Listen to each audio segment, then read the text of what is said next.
भारत के प्रधानमंत्री नरेंद्र मोदी और उनकी समूची टीम जो बात हर देशवासी, हर हिंदू सनातन धर्मी, बल्कि पूरी दुनिया को समझाते समझाते थक गई, ठीक वही बात, वही हालात युद्धरत इजराइल के प्रधानमंत्री बेंजामिन नेतान्याहू ने संयुक्त राष्ट्र महासभा में दो टूक शब्दों में समझा दिया। नेतान्याहू के इस भाषण ने पूरी दुनिया को हिलाकर रख दिया है। दरअसल ये भाषण इजराइल और बाकी दुनिया के लिए जितना प्रासंगिक है, उससे कहीं ज़्यादा भारत के लिए है, क्योंकि भारत के हालात बिल्कुल ऐसे बनते जा रहे हैं कि कब आर पार की लड़ाई लड़नी पड़ जाए। ये पूरा भाषण हर भारतवासी के लिए खतरे की घंटी है। सुनिए पूरा भाषण हिंदी में, जिसका एक एक शब्द सिर्फ सुनने नहीं बल्कि समझने योग्य है। Mr. President,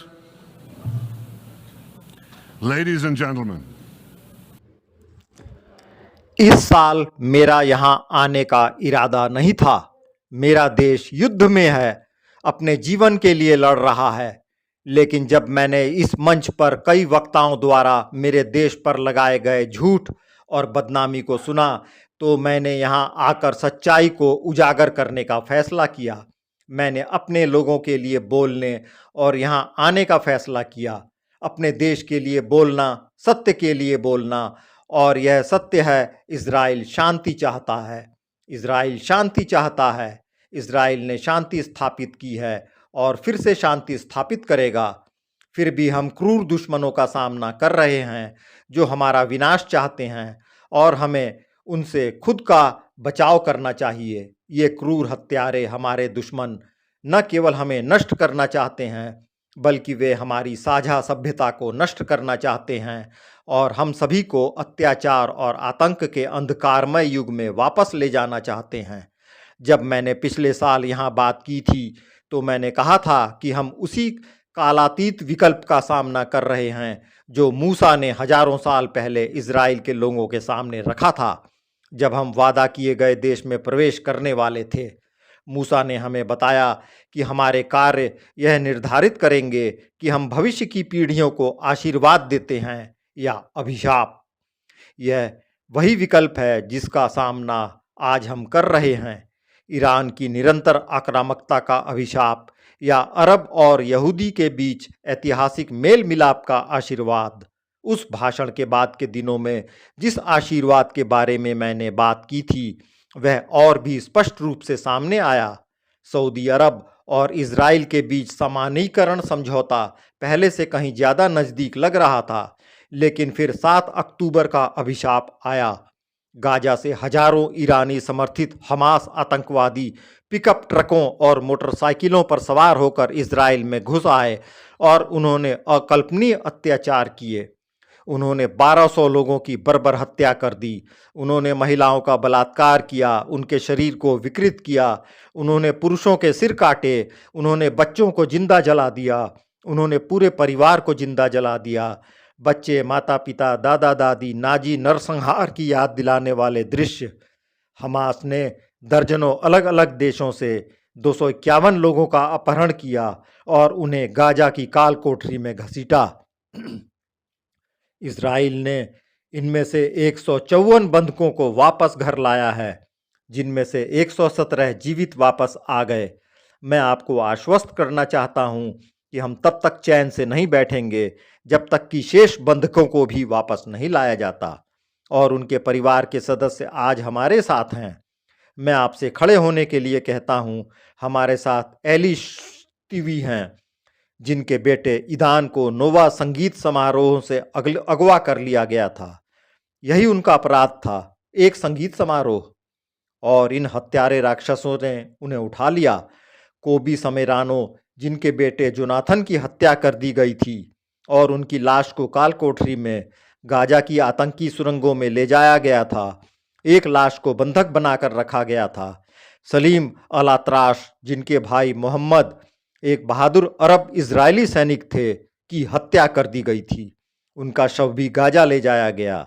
और इस तरह इफ़ात हैमन की बेटी इनबार का शव भी ले जाया गया। जिसकी उसी संगीत समारोह में बेरहमी से हत्या कर दी गई थी। हमारे साथ शोरेन शराबी हैं, जिनके भाई योसी की हत्या कर दी गई थी और जो अपने बड़े भाई एली के लिए प्रार्थना करते हैं, जो अभी भी गाजा में बंधक हैं।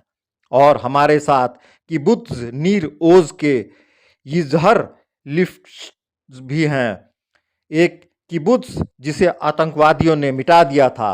शुक्र है कि हम उनकी मां योचेवेड को रिहा करवाने में सफल रहे, लेकिन उसके पिता ओडेड अभी भी हमास के भूमिगत आतंकवादी नरक में सड़ रहे हैं। मैं आपसे फिर वादा करता हूं कि हम आपके प्रियजनों को घर वापस लाएंगे। जब तक यह पवित्र मिशन पूरा नहीं हो जाता, हम इस प्रयास में कोई कसर नहीं छोड़ेंगे। 7 मोर्चों पर युद्ध देवियों और सज्जनों, 7 अक्टूबर का अभिशाप तब शुरू हुआ जब हमास ने गाजा से इजराइल पर हमला किया। लेकिन यह यहीं खत्म नहीं हुआ। इजराइल को जल्द ही ईरान द्वारा आयोजित 6 और युद्ध मोर्चों पर खुद का बचाव करने के लिए मजबूर होना पड़ा। 8 अक्टूबर को हिजबुल्लाह ने लेबनान से हम पर हमला किया। तब से उन्होंने हमारे कस्बों और शहरों, हमारे नागरिकों और हमारे बच्चों पर 8000 से ज़्यादा रॉकेट दागे हैं।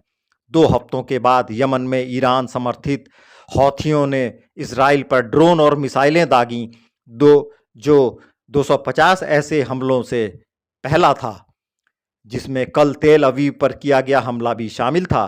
सीरिया और इराक में ईरान के शिया मिलिशिया ने पिछले साल भी दर्जनों बार इजराइल को निशाना बनाया है। ईरान की शहर पर यहूदिया और सामरिया में फिलिस्तीनी आतंकवादियों ने वहां और पूरे इजराइल में कई हमले किए और पिछले अप्रैल में पहली बार ईरान ने सीधे अपने ही क्षेत्र इजराइल पर हमला किया। हम पर 300 ड्रोन, क्रूज मिसाइल और बैलिस्टिक मिसाइल दागे जा रहे हैं। मेरे पास तेहरान के तानाशाहों के लिए एक संदेश है। अगर तुम हम पर हमला करोगे तो हम तुम पर हमला करेंगे। ऐसी कोई जगह नहीं है, ईरान में कोई जगह नहीं है जहां इजराइल का लंबा हाथ न पहुंच सके। और यह पूरे मध्य पूर्व के लिए एक सच है, वध के लिए ले जाए जाने वाले मेमने बनने से कहीं दूर। इजराइल के सैनिकों ने अविश्वसनीय साहस और वीरतापूर्ण बलिदान के साथ मुकाबला किया है। और मेरे पास इस सभा और इस हॉल के बाहर की दुनिया के लिए एक और संदेश है। हम जीत रहे हैं। आशीर्वाद या अभिशाप, देवियों और सज्जनों, इस समय जब इजराइल 7 मोर्चों पर चल रहे युद्ध में ईरान के खिलाफ अपनी रक्षा कर रहा है, तो आशीर्वाद और अभिशाप को अलग अलग करने वाली रेखाएं और अधिक स्पष्ट हो सकती हैं। यह वह नक्शा है जिसे मैंने पिछले साल यहाँ प्रस्तुत किया था। यह आशीर्वाद का नक्शा है। यह दिखाता है कि इजराइल और उसके अरब साझेदार एशिया और यूरोप को जोड़ने वाला एक भूमि पुल बना रहे हैं। हिंद महासागर और भूमध्य सागर के बीच इस पुल के पार हम रेल लाइनें, ऊर्जा पाइपलाइनें और फाइबर ऑप्टिकल केबल बिछाएंगे और इससे 2 अरब लोगों की बेहतरी होगी। अब इस दूसरे नक्शे को देखिए। यह एक अभिशाप का नक्शा है। यह आतंक के उस चाप का नक्शा है जिसे ईरान ने हिंद महासागर से लेकर भूमध्य सागर तक बनाया और थोपा है। ईरान के घातक चाप ने अंतर्राष्ट्रीय जलमार्गों को बंद कर दिया है। यह व्यापार को काट देता है, राष्ट्रों को भीतर से नष्ट कर देता है और लाखों लोगों को दुख पहुंचाता है। एक ओर यह उज्जवल आशीर्वाद है, आशा का भविष्य, दूसरी ओर निराशा का एक अंधकारमय भविष्य। और अगर आपको लगता है कि यह अंधकारमय नक्शा केवल इजराइल के लिए एक अभिशाप है, तो आपको फिर से सोचना चाहिए, क्योंकि यदि ईरान की आक्रामकता पर अंकुश नहीं लगाया गया तो इससे मध्य पूर्व के प्रत्येक देश तथा शेष विश्व के अनेक देश खतरे में पड़ जाएंगे, क्योंकि ईरान अपने कट्टरवाद को मध्य पूर्व से कहीं आगे तक फैलाना चाहता है। यही कारण है कि यह 5 महाद्वीपों पर आतंकवादी नेटवर्क को वित्त पोषित करता है। यही कारण है कि यह पूरी दुनिया को धमकाने के लिए परमाणु हथियारों के लिए बैलिस्टिक मिसाइल बनाता है। बहुत लंबे समय से दुनिया ईरान को खुश करती आ रही है। इसने इसके आंतरिक दमन पर आंखें मूंद लीं, इसने इसके बाहरी आक्रमण पर आंखें मूंद लीं। खैर, यह तुष्टीकरण समाप्त होना चाहिए और यह तुष्टीकरण अभी समाप्त होना चाहिए। दुनिया के देशों को ईरान के उन बहादुर लोगों का समर्थन करना चाहिए जो इस दुष्ट शासन से खुद को मुक्त करना चाहते हैं। जिम्मेदार सरकारों को न केवल ईरान की आक्रामकता को रोकने में इजराइल का समर्थन करना चाहिए, बल्कि उन्हें इजराइल के साथ जुड़ना चाहिए। उन्हें ईरान के परमाणु हथियार कार्यक्रम को रोकने में इजराइल का साथ देना चाहिए। इस निकाय और सुरक्षा परिषद में हम कुछ महीनों में विचार विमर्श करने जा रहे हैं और मैं सुरक्षा परिषद से ईरान के खिलाफ संयुक्त राष्ट्र सुरक्षा परिषद के प्रतिबंधों को वापस लेने का आह्वान करता हूं, क्योंकि हमें यह सुनिश्चित करने के लिए अपनी शक्ति में सब कुछ करना चाहिए कि ईरान को कभी भी परमाणु हथियार न मिलें। दशकों से मैं दुनिया को ईरान के परमाणु कार्यक्रम के खिलाफ चेतावनी दे रहा हूं। हमारे कार्यों ने इस कार्यक्रम को शायद 1 दशक तक विलंबित कर दिया, लेकिन हमने इसे रोका नहीं है। हमने इसमें देरी की है, लेकिन हमने इसे रोका नहीं है। ईरान अब अपने परमाणु कार्यक्रम को हथियार बनाना चाहता है। आपके सभी देशों की शांति और सुरक्षा के लिए, पूरी दुनिया की शांति और सुरक्षा के लिए हमें ऐसा नहीं होने देना चाहिए। और मैं आपको आश्वासन देता हूं कि इजराइल का यह सुनिश्चित करने के लिए हर संभव प्रयास करेगा कि ऐसा न हो। तो देवियों और सज्जनों, हमारे सामने सवाल सरल है। मैंने आपको जो 2 नक्शे दिखाए हैं, उनमें से कौन सा हमारे भविष्य को आकार देगा? क्या यह इजराइल हमारे अरब भागीदारों और बाकी दुनिया के लिए शांति और समृद्धि का आशीर्वाद होगा, या फिर यह वह अभिशाप होगा जिसके जरिए ईरान और उसके समर्थक हर जगह नरसंहार और अराजकता फैलाते हैं? इजराइल ने पहले ही अपना विकल्प चुन लिया है। हमने आशीर्वाद को आगे बढ़ाने का फैसला किया है। हम अपने अरब पड़ोसियों के साथ शांति के लिए साझेदारी बना रहे हैं और साथ ही उन आतंकी ताकतों से लड़ रहे हैं जो उस शांति को खतरे में डालती हैं। हमास को जाना होगा, करीब 1 साल से आईडीएफ के बहादुर पुरुष और महिलाएं हमास की आतंकी सेना को व्यवस्थित रूप से कुचल रहे हैं, जिसने कभी गाजा पर शासन किया था। 7 अक्टूबर को इजराइल पर आक्रमण के दिन उस आतंकी सेना में लगभग 40,000 आतंकवादी थे। यह 15,000 से अधिक रॉकेटों से लैस थे।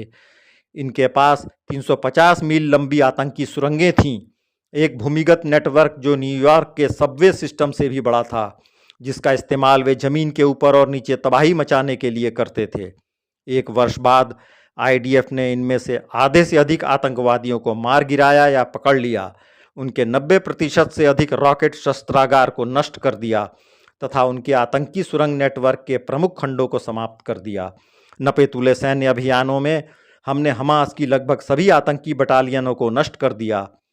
24 में से 23 बटालियनें। अब अपनी पूरी जीत के लिए हम हमास की बची हुई युद्ध क्षमताओं को खत्म करने पर ध्यान केंद्रित कर रहे हैं। हम वरिष्ठ आतंकवादी कमांडरों को मार गिरा रहे हैं और बचे हुए आतंकवादी ढांचे को नष्ट कर रहे हैं, लेकिन इस दौरान हम अपने पवित्र मिशन पर ध्यान केंद्रित कर रहे हैं, अपने बंधकों को घर वापस लाना। और हम तब तक नहीं रुकेंगे जब तक कि यह मिशन पूरा नहीं हो जाता। अब देवियों और सज्जनों, हमास की सैन्य क्षमता में काफ़ी कमी आने के बावजूद आतंकवादी अभी भी गाजा में कुछ हद तक शासन करने की शक्ति का प्रयोग करते हैं तथा उस खाद्य सामग्री को चुरा लेते हैं जिसे हम सहायता एजेंसियों को गाजा में लाने में सक्षम बनाते हैं। हमास भोजन चुराता है और फिर कीमतें बढ़ाता है। वे अपना पेट भरते हैं और फिर अपने ही लोगों से जबरन वसूली करके अपनी तिजोरियां भरते हैं। वे चुराए गए भोजन को बहुत ज़्यादा कीमतों पर बेचते हैं और इस तरह से वे सत्ता में बने रहते हैं। खैर, इसे भी खत्म होना चाहिए और हम इसे खत्म करने के लिए काम कर रहे हैं। और इसका कारण सरल है, क्योंकि अगर हमास सत्ता में बना रहता है तो वह फिर से संगठित होगा, पुनः हथियारबंद होगा और बार बार इजराइल पर हमला करेगा, जैसा कि उसने करने की कसम खाई है। इसलिए हमास को जाना होगा। जरा सोचिए, जो लोग कहते हैं कि हमास को बने रहना चाहिए, उसे युद्ध के बाद गाजा का हिस्सा होना चाहिए। कल्पना कीजिए, द्वितीय विश्व युद्ध के बाद की स्थिति में 1945 में पराजित नाजियों को जर्मनी का पुनर्निर्माण करने की अनुमति देना। यह अकल्पनीय है, यह हास्यास्पद है। यह तब नहीं हुआ था और अब यह होने वाला भी नहीं है। यही कारण है कि इजराइल युद्ध के बाद गाजा में हमास की किसी भी भूमिका को अस्वीकार करेगा। हम गाजा को फिर से बसाना नहीं चाहते। हम चाहते हैं कि गाजा को सैन्य मुक्त और कट्टरपंथी मुक्त बनाया जाए। तभी हम यह सुनिश्चित कर सकते हैं कि लड़ाई का यह दौर लड़ाई का आखिरी दौर होगा। हम गाजा में शांतिपूर्ण सह अस्तित्व के लिए प्रतिबद्ध स्थानीय नागरिक प्रशासन का समर्थन करने के लिए क्षेत्रीय और अन्य भागीदारों के साथ काम करने के लिए तैयार हैं। बंधकों के लिए हमारे पास हमास के अपहरणकर्ताओं के लिए एक संदेश है, उन्हें जाने दो, उन्हें जाने दो। उन सभी को आज जो जीवित हैं उन्हें जीवित वापस लौटाया जाना चाहिए और जिन लोगों को आपने क्रूरता से मारा है उनके अवशेष उनके परिवारों को लौटाए जाने चाहिए। आज हमारे साथ मौजूद परिवार और इजराइल में अन्य लोग अपने प्रियजनों के लिए एक विश्राम स्थल के हकदार हैं, एक ऐसी जगह जहां वे शोक मना सकें और उन्हें याद कर सकें। देवियों और सज्जनों, यह युद्ध अब समाप्त हो सकता है। बस इतना ही होना है कि हमास को आत्मसमर्पण करना होगा, अपने हथियार डालने होंगे और सभी बंधकों को रिहा करना होगा। लेकिन अगर वे ऐसा नहीं करते हैं तो हम तब तक लड़ेंगे जब तक हमें जीत हासिल नहीं हो जाती। पूरी जीत, इसका कोई विकल्प नहीं है। हिजबुल्लाह पर बस बहुत हो गया। इजराइल को लेबनान में हिजबुल्लाह को भी हराना होगा। हिजबुल्लाह आज दुनिया का सबसे बड़ा आतंकवादी संगठन है। इसकी जड़ें सभी महाद्वीपों तक फैली हुई हैं। इसने बिन लादेन को छोड़कर किसी भी समूह की तुलना में अधिक अमेरिकियों और अधिक फ्रांसीसी लोगों की हत्या की है। इसने इस कमरे में प्रतिनिधित्व करने वाले कई देशों के नागरिकों की हत्या की है और इसने पिछले 20 वर्षों में इजराइल पर क्रूर हमला किया है। पिछले वर्ष बिना उकसावे के 7 अक्टूबर को हमास के नरसंहार के एक दिन बाद हिजबुल्लाह ने इजराइल के खिलाफ हमले शुरू कर दिए, जिसके कारण हमारी उत्तरी सीमा पर 60,000 से अधिक इजरायलियों को अपने देश छोड़ने पर मजबूर होना पड़ा और वे अपनी ही भूमि पर शरणार्थी बन गए। हिजबुल्लाह ने उत्तरी इजराइल के जीवंत शहरों को भूतिया शहरों में बदल दिया। इसलिए मैं चाहता हूं कि आप इस बारे में अमेरिकी शब्दों में सोचें। जरा सोचिए, अगर आतंकवादियों ने एल पासो और सैन डिएगो को भूतिया शहरों में बदल दिया होता, फिर खुद से पूछिए अमेरिकी सरकार इसे कब तक बर्दाश्त करेगी? एक दिन, एक सप्ताह, एक महीना? मुझे संदेह है कि वे इसे एक दिन भी बर्दाश्त नहीं करेंगे। फिर भी इजराइल पिछले 1 साल से इस असहनीय स्थिति को बर्दाश्त कर रहा है। खैर, मैं आज यहाँ यह कहने आया हूँ कि अब बहुत हो गया। हम तब तक चैन से नहीं बैठेंगे जब तक हमारे नागरिक सुरक्षित रूप से अपने घरों को वापस नहीं लौट जाते। हम अपनी उत्तरी सीमा पर बैठी एक आतंकी सेना को स्वीकार नहीं करेंगे जो 7 अक्टूबर जैसा नरसंहार करने में सक्षम हो।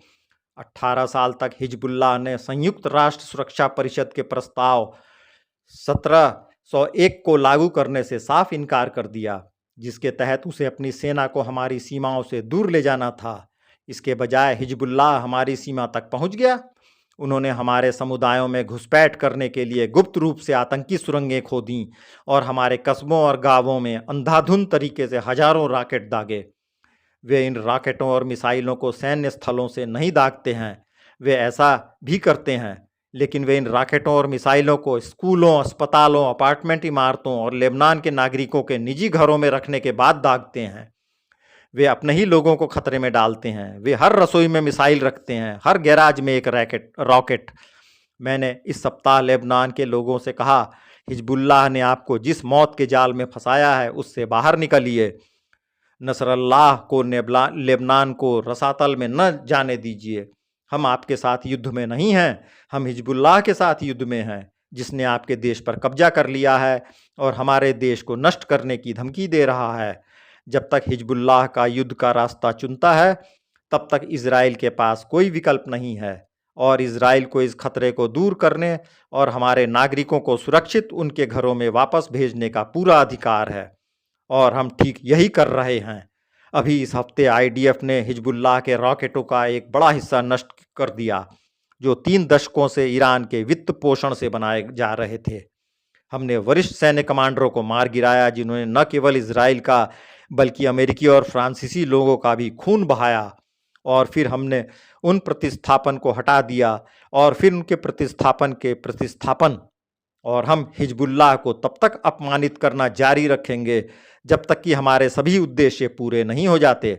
ऐतिहासिक शांति का मार्ग देवियों और सज्जनों, हम आतंकवाद के अभिशाप को दूर करने के लिए प्रतिबद्ध हैं, जो सभी सभ्य समाजों के लिए खतरा है। लेकिन एक नए मध्य पूर्व के आशीर्वाद को वास्तव में महसूस करने के लिए हमें 4 साल पहले अब्राहम समझौते के साथ जो रास्ता तय किया था उसे जारी रखना चाहिए। सबसे बढ़कर इसका मतलब है इजराइल और सऊदी अरब के बीच एक ऐतिहासिक शांति समझौता हासिल करना। और अब्राहम समझौते के साथ जो आशीर्वाद हम पहले ही ला चुके हैं, लाखों इजरायली जो पहले ही सऊदी अरब के आसमान से अरब प्रायद्वीप के पार खाड़ी देशों के लिए उड़ान भर चुके हैं, व्यापार, पर्यटन, संयुक्त उद्यम, शांति। मैं आपसे कहता हूं, सऊदी अरब के साथ ऐसी शांति क्या आशीर्वाद लाएगी। यह हमारे दोनों देशों की सुरक्षा और अर्थव्यवस्था के लिए वरदान साबित होगा। इससे पूरे क्षेत्र में व्यापार और पर्यटन को बढ़ावा मिलेगा। इससे मध्य पूर्व को वैश्विक शक्ति में बदलने में मदद मिलेगी। हमारे दोनों देश ऊर्जा, जल, कृषि, कृत्रिम बुद्धिमत्ता और कई अन्य क्षेत्रों में सहयोग कर सकते हैं। मुझे यकीन है कि ऐसी शांति इतिहास की एक सच्ची धुरी होगी। यह अरब दुनिया और इजराइल के बीच, इस्लाम और यहूदी धर्म के बीच, मक्का और यरूशलेम के बीच ऐतिहासिक सुलह की शुरुआत होगी। जबकि इजराइल ऐसी शांति स्थापित करने के लिए प्रतिबद्ध है, ईरान और उसके आतंकी समर्थक इसे विफल करने के लिए प्रतिबद्ध हैं। इसलिए ईरान के नापाक इरादों को विफल करने का सबसे अच्छा तरीका शांति स्थापित करना है। ऐसी शांति एक और भी व्यापक अब्राहिम गठबंधन की नींव होगी और उस गठबंधन में संयुक्त राष्ट्र अमेरिका, इजराइल के वर्तमान अरब शांति साझेदार, सऊदी अरब और अन्य देश शामिल होंगे जो शांति का आशीर्वाद चुनते हैं। इससे मध्य पूर्व में सुरक्षा और समृद्धि बढ़ेगी और बाकी दुनिया को बहुत लाभ होगा। अमेरिका समर्थित और नेतृत्व के साथ मेरा मानना है कि यह दृष्टिकोण लोगों की सोच से कहीं ज़्यादा जल्दी साकार हो सकता है और इजराइल के प्रधानमंत्री के तौर पर मैं इसे साकार करने के लिए अपनी पूरी शक्ति लगा दूंगा। यह एक ऐसा अवसर है जिसे हम और पूरी दुनिया को नहीं छोड़ना चाहिए। दुनिया के लिए एक विकल्प। देवियों और सज्जनों, इजराइल ने अपना चुनाव कर लिया है। हम समृद्धि और शांति के उज्जवल युग की ओर आगे बढ़ना चाहते हैं। ईरान और उसके समर्थकों ने भी अपना चुनाव कर लिया है। वे आतंक और युद्ध के अंधकारमय युग में वापस जाना चाहते हैं। और अब मेरे पास एक सवाल है और मैं यह सवाल आपसे पूछता हूँ, आप क्या चुनाव करेंगे? क्या आपके देश इजराइल के साथ खड़ा होगा? क्या आप लोकतंत्र और शांति के साथ खड़े होंगे या आप ईरान के साथ खड़े होंगे, एक क्रूर तानाशाही जो अपने ही लोगों को गुलाम बनाती है और दुनिया भर में आतंकवाद का निर्यात करती है। अच्छाई और बुराई के बीच इस लड़ाई में कोई दुविधा नहीं होनी चाहिए। जब आप इजराइल के साथ खड़े होते हैं तो आप अपने मूल्यों और अपने हितों के लिए खड़े होते हैं। हाँ, हम खुद का बचाव कर रहे हैं, लेकिन हम एक आम दुश्मन के खिलाफ भी आपका बचाव कर रहे हैं जो हिंसा और आतंक के माध्यम से हमारे जीवन के तरीके को नष्ट करना चाहता है। इसलिए इस बारे में कोई भ्रम नहीं होना चाहिए। लेकिन दुर्भाग्य से कई देशों में और इस हॉल में भी, जैसा कि मैंने अभी सुना है, यह बहुत है। अच्छाई को बुराई के रूप में चित्रित किया जाता है और बुराई को अच्छाई के रूप में चित्रित किया जाता है। हम इस नैतिक भ्रम को तब देखते हैं जब हम अपने दुश्मनों से खुद का बचाव करते हैं जो हमारे खिलाफ नरसंहार करने की कोशिश करते हैं। जबकि इजराइल पर नरसंहार का झूठा आरोप लगाया जाता है। हम इसे तब भी देखते हैं जब आईसीसी अभियोक्ता द्वारा इजराइल पर गाजा में जानबूझकर फिलिस्तीनियों को भूखा रखने का बेतुका आरोप लगाया जाता है। यह कितनी बेतुकी बात है। हम गाजा में 7 लाख टन खाद्य सामग्री लाने में मदद करते हैं। यह गाजा में रहने वाले हर पुरुष, महिला और बच्चे के लिए प्रतिदिन 3000 कैलोरी से ज़्यादा है। हम इस नैतिक भ्रम को तब देखते हैं जब इजराइल पर जानबूझकर नागरिकों को निशाना बनाने का झूठा आरोप लगाया जाता है। हम एक भी निर्दोष व्यक्ति को मरते नहीं देखना चाहते। यह हमेशा एक त्रासदी होती है और इसीलिए हम नागरिकों की मौतों को कम करने के लिए बहुत कुछ करते हैं, भले ही हमारे दुश्मन नागरिकों को मानव ढाल के रूप में इस्तेमाल करते हों। और किसी भी सेना ने नागरिकों की मौतों को कम करने के लिए वह नहीं किया जो इजराइल कर रहा है। हम पर्चे गिराते हैं, हम टेक्स्ट संदेश भेजते हैं, हम यह सुनिश्चित करने के लिए लाखों फ़ोन कॉल करते हैं कि फ़िलिस्तीनी नागरिक खतरे से बाहर निकल जाएं। हम इस नेक काम में कोई कसर नहीं छोड़ते। हम एक और गहरा नैतिक भ्रम देखते हैं जब स्वघोषित प्रगतिवादी इजराइल के लोकतंत्र के खिलाफ मार्च करते हैं? क्या उन्हें एहसास नहीं है कि वे तेहरान और गाजा में ईरान समर्थित गुंडों का समर्थन करते हैं, जो प्रदर्शनकारियों पर गोली चलाते हैं, अपने बाल न ढकने पर महिलाओं की हत्या करते हैं और समलैंगिकों को सार्वजनिक चौराहों पर फांसी पर लटकाते हैं? कुछ प्रगतिवादी अमेरिकी राष्ट्रीय खुफिया निदेशक के अनुसार ईरान इजराइल के खिलाफ कई प्रदर्शनकारियों को धन मुहैया कराता है और उन्हें बढ़ावा देता है। कौन जानता है, शायद कुछ प्रदर्शनकारियों का, यहाँ तक कि इस इमारत के बाहर मौजूद कई प्रदर्शनकारियों को भी। देवियों और सज्जनों, राजा सुलेमान, जिन्होंने 3000 साल पहले हमारी शाश्वत राजधानी यरूशलेम में शासन किया था, ने कुछ ऐसा कहा था जो आप सभी को परिचित है। उन्होंने कहा, सूर्य के नीचे कुछ भी नया नहीं है। खैर, अंतरिक्ष यात्रा, क्वांटम भौतिक और कृत्रिम बुद्धिमत्ता के युग में कुछ लोग तर्क देंगे कि यह एक बहस का विषय है, लेकिन एक बात से इनकार नहीं किया जा सकता, संयुक्त राष्ट्र में निश्चित रूप से कुछ भी नया नहीं है। मेरी बात मानिए, मैंने पहली बार 1984 में संयुक्त राष्ट्र में इजराइल के राजदूत के रूप में इस मंच से बात की थी। यह ठीक 40 साल पहले की बात है और यहाँ अपने पहले भाषण में मैंने इस संस्था से इजराइल को बाहर निकालने के प्रस्ताव के खिलाफ बात की थी। 4 दशक के बाद मैं खुद को उसी बेतुके प्रस्ताव के खिलाफ इजराइल का बचाव करते हुए पाता हूँ। और इस बार इस हमले का नेतृत्व कौन कर रहा है? हमास नहीं, बल्कि अब्बास, फिलिस्तीनी प्राधिकरण के अध्यक्ष महमूद अब्बास।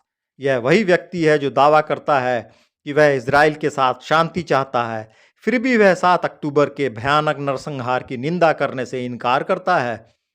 वह अभी भी इजरायलियों और अमेरिकियों की हत्या करने वाले आतंकवादियों को करोड़ों डॉलर दे रहा है। इस पे फॉर स्ले कहते हैं। आप जितना ज़्यादा हत्या करेंगे, आपको उतना ही ज़्यादा भुगतान मिलेगा।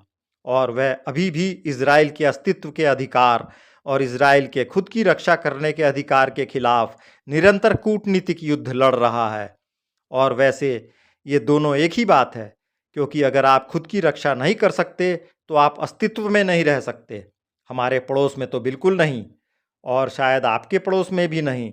40 साल पहले इसी मंच पर खड़े होकर मैंने इजराइल को बाहर निकालने के उस अपमानजनक प्रस्ताव के प्रायोजकों से कहा था, सज्जनों, अपनी कट्टरता को दरवाजे पर ही रोक लें। आज मैं राष्ट्रपति अब्बास और आप सभी से, जो शर्मनाक तरीके से उस प्रस्ताव का समर्थन करेंगे, कहता हूं, अपनी कट्टरता का दरवाजे पर ही रोक लें। संयुक्त राष्ट्र यहूदी विरोधी कड़वाहट का दलदल, एकमात्र यहूदी राष्ट्र को अलग थलग करना संयुक्त राष्ट्र पर नैतिक दाग बना हुआ है। इसने हम कभी सम्मानित संस्था को हर जगह सभ्य लोगों की नज़र में घृणित बना दिया है, लेकिन फिलिस्तीनियों के लिए यह संयुक्त राष्ट्र का अंधकारमय घर ही है।